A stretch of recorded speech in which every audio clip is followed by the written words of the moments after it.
Hello बच्चों, चलिए प्रश्न पढ़ते हैं। तो प्रश्न में दिया गया है, खाद्य भंडारण के लिए हुए रूपांतरित काय भाग का नाम लिखिए। तो हमें बताना है एस्पेरागस में कौन सा पादप भाग जो है वह खाद्य भंडारण के लिए रूपांतरित हो जाता है। तो इस प्रश्न की मुख्य अवधारणा के बारे में हम जान लेते हैं। तो यहाँ लिखेंगे मुख्य अवधारणा।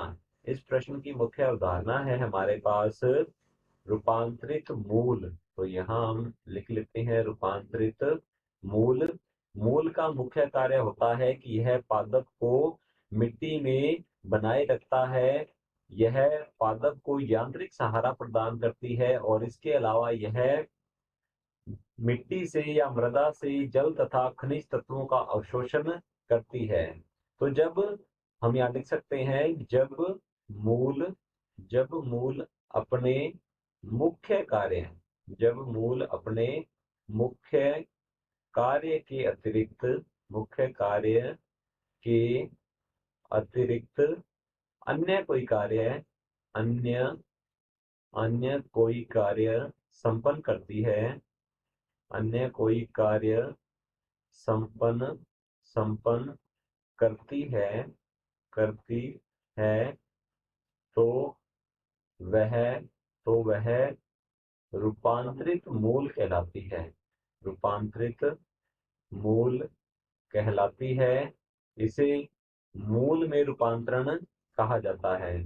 तो यहाँ पर हमसे पूछा गया है कि खाद्य भंडारण के लिए हुए रूपांतरित काय भाग का नाम लिखिए। एस्पेरागस में हमें बताना है। तो एस्पेरागस जो है ये होता है शतावर। तो यहाँ लिखते हैं इसे कहा जाता है शतावर। और शतावर में जो मूल पाई जाती है वह होती है, हम यहाँ कह सकते हैं रूपांतरित अपस्थानिक मूल होती है। तो यहाँ लिखेंगे रूपांतरित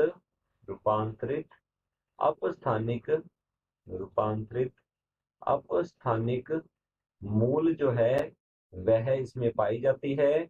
यह होती है कंद मूल। इसे ट्यूबरस रूट या कंद मूल के नाम से जाना जाता है। और यह करती है खाद्य भंडारण या भोजन संग्रहण का कार्य। तो यहाँ लिखेंगे यह खाद्य भंडारण का कार्य करती है।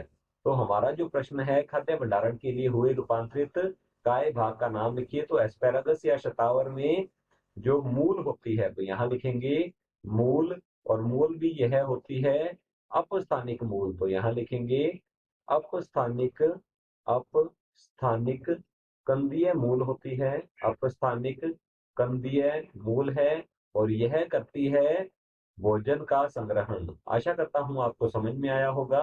धन्यवाद।